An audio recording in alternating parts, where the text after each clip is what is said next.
Hi friends, welcome to RS allrounder. இன்னைக்கு நம்மளோட YouTube சேனலில் பிரெட்டை வச்சு ஒரு சூப்பரான ஸ்வீட் ரெசிபி தாங்க செய்ய போகிறோம். இந்த ரெசிபியை ரொம்பவே சட்டுன்னு செஞ்சு முடிச்சிடலாங்க. டேஸ்ட் வைஸ் ரொம்ப சூப்பராக இருக்கும். குழந்தைங்கள்லேருந்து பெரியவங்க வரைக்குமே எல்லாருக்குமே இது மாதிரி செஞ்சு கொடுக்கும்போது நல்லா விரும்பி சாப்பிடுவாங்கங்க. இப்போ வாங்க இந்த ரெசிபியை எப்படி செய்யலான்னு சொல்லிட்டு வீடியோக்குள்ளே போய் பார்க்கலாம். இந்த ரெசிபி பண்ணுறதுக்கு நான் இன்னைக்கு 4 ஸ்லைஸ் பிரெட் எடுத்திருக்கேன். இப்போ பிரெட்டில் நம்ம இந்த ஓரங்கள்லாம் கட் பண்ணி எடுத்துடலாம். பாருங்க, ஓரங்கள்லாம் இது மாதிரி கட் பண்ணி எடுத்தாச்சு. இப்போ தேவையான ஷேப்பில் கட் பண்ணி எடுத்துக்கோங்க.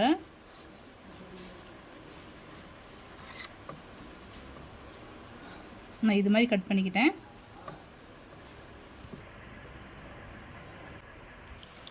ஒரு பேனில் தேவையான அளவு ஆயில் ஆட் பண்ணியிருக்கேன். எண்ணெய் நல்லா சூடாகட்டும். நம்ம பிரெட் ஆயிலையும் பொரிச்சு எடுத்துக்கலாம், இல்லைன்னா கீழே கூட பொரிச்சு எடுத்துக்கலாம். இப்போ எண்ணெய் நல்லா சூடாகட்டும். எண்ணெய் நல்லா சூடாயிடுச்சு. இப்போ நம்ம பிரெட் ஸ்லைஸை பொரிச்சு எடுத்துடலாம்.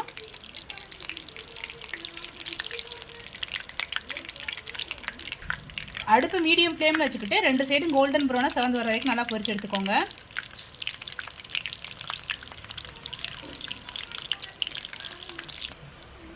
பாருங்க, 2 சைடு நல்லா கோல்டன் ப்ரௌனாக செவந்து வந்துருச்சு. இப்போ இது ஒரு பிளேட்டுக்கு மாற்றிடலாம். இதே மாதிரி நம்ம நெக்ஸ்ட் பேட்சையும் பொரிச்சு எடுத்துடலாம்.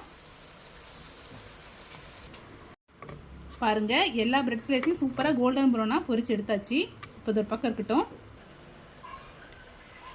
ஒரு பேனில் தேவையான அளவு சுகர் ஆட் பண்ணிக்கிறேன்.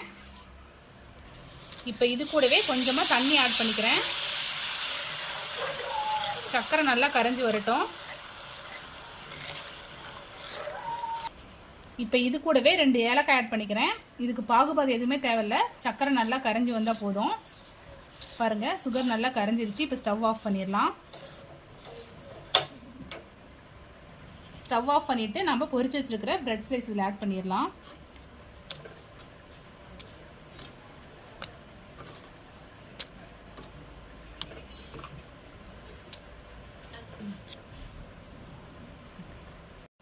நம்ம பொரிச்சு எடுத்துக்கிட்ட பிரெட் வந்துட்டு இந்த சக்கரை பாகுலேயே ஒரு 2 நிமிஷம் இருக்கட்டும். 2 சைடு நல்லா திருப்பி விட்டுக்கோங்க. ரொம்ப நேரம் ஊற வைக்க வேண்டாம், ஒரு 2 நிமிஷம் ஊறினா போதும்.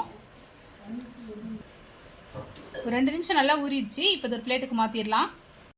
பொரிச்சு எடுத்துக்கிட்ட பிரெட் ஸ்லைஸை வேறு ஒரு பிளேட்டுக்கு சேஞ்ச் பண்ணிக்கிட்டேன். இப்போ இது மேலே நான் கொஞ்சமாக ஹனி ஆட் பண்ணிக்கிறேங்க. உங்கள்கிட்ட இருந்தால் ஆட் பண்ணிக்கோங்க, இல்லைன்னா தேவையில்லை. சுகரோட ஸ்வீட்டஸே போதுன்னா நீங்கள் ஹனி ஆட் பண்ணிக்க தேவையில்லை. இப்போ இது மேலே நான் துருவி எடுத்துக்கிட்ட முந்திரி ஆட் பண்ணிக்கிறேன். உங்கள்கிட்ட எந்த நட்ஸ் இருந்தாலும் ஆட் பண்ணிக்கோங்க. இது ஆட் பண்ணிக்கும் போது டேஸ்ட்டும் ரொம்பவே சூப்பராக இருக்கும், நல்லா ரிச் லுக்கு கொடுக்குங்க. மேலே லைட்டாக சுகர் தூவிக்கிறேன். அவ்வளோதான் ஃப்ரெண்ட்ஸ், பிரெட்டை வச்சு சூப்பரான ஸ்வீட் ரெசிபி ரெடி பண்ணியாச்சு. நீங்களும் இதே மாதிரியே ட்ரை பண்ணி பாருங்கள். குழந்தைங்களுக்குலாம் இது மாதிரி செஞ்சு கொடுக்கும்போது நல்லா விரும்பி சாப்பிடுவாங்க. ட்ரை பண்ணி பார்த்துட்டு எப்படி இருக்குன்னு சொல்லிட்டு மறக்காமல் கமெண்ட்டில் சொல்லுங்கள். இது மாதிரி simple recipes and lunch box recipes videos நம்மளோட சேனலில் ரெகுலராக அப்லோட் பண்ணுவோம். இது மாதிரி வீடியோஸ் வேணும்னா நம்மளோட ஆர்எஸ் ஆல்ரவுண்டர் சேனல் மறக்காமல் சப்ஸ்கிரைப் பண்ணிக்கோங்க. இந்த வீடியோ உங்களுக்கு பிடிச்சிருந்தால் லைக் பண்ணுங்கள், கமெண்ட் பண்ணுங்கள், மறக்காமல் உங்களோட ஃப்ரெண்ட்ஸ்க்கு ஷேர் பண்ணிக்கோங்க. தேங்க்யூ ஃப்ரெண்ட்ஸ், தேங்க்ஸ் ஃபார் வாட்சிங்.